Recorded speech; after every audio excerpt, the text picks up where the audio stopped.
বলি মাস কতক আগে আমি একটা ফ্রিজ কিনেছিলাম, তো ওই ফ্রিজটা আমি ফেরত দিয়ে দিব ভাবছি।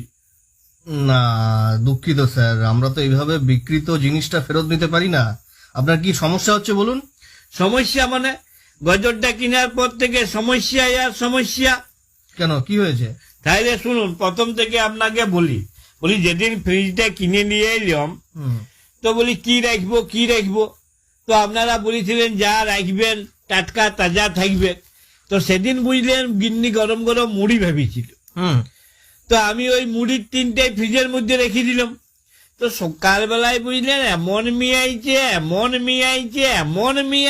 যে মানুষের মুখে দিয়া তো দূরের কথা, কুকুরগুলো পর্যন্ত মুখে দেয় না একগা। আরে বাবা, আপনি মুড়ি রাখতে গেলেন কেন? অন্য কিছু খাবার জিনিস রাখতে পারলেন না? রেখেছিলাম, বিস্কুটের ডিব্বাটাও রেখেছিলাম। ইস, বিস্কুট গুলো আবার রাখতে গেলেন কেন? ওটা তো নিশ্চয়ই নরম হয়ে যাবে।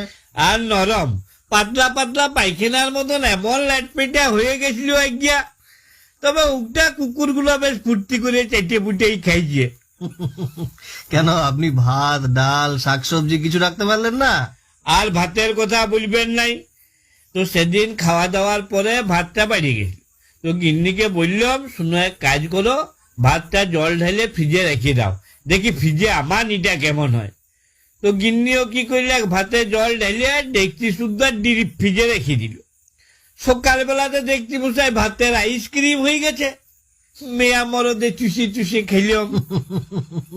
যাক, নতুন কিছু তো খেলেন। আর খাবার কথা বলেন না, এই ফ্রিজের জন্য পাড়ার লোকের হাতে কেলানি পর্যন্ত খেলাম। কেন, ফ্রিজের সাথে আবার কেলানির কি সম্পর্ক? আর বলেন না মশাই, সেদিন বুঝলেন পাশের ঘরে সকাল থেকে দু ভাইয়ে দমে চেঁচামেচি করছে। তো আমি অনেকক্ষণ ধরে শুনিয়ে থাকতে লাগলাম, দিয়ে ওদিকে যে পরে বললাম, বলি শোন, তোরা এত মুখে মুখে না চেঁচাইয়ে ফাটাফাটি গুতাগুতি লাঠালাঠি যা পারবি কর, যত বরফ লাগবে আমি দিব, তোরা ঘষবি। আমি নতুন ফ্রিজ কিনেছি, বরফের অভাব হবে না। তো তাহা মশাই নিজেদের গন্ডগোল তো থেমে গেলে, যে দু ভাইয়ে মিলে আমাকে একদম কাটলা পাড়া করে দিলে।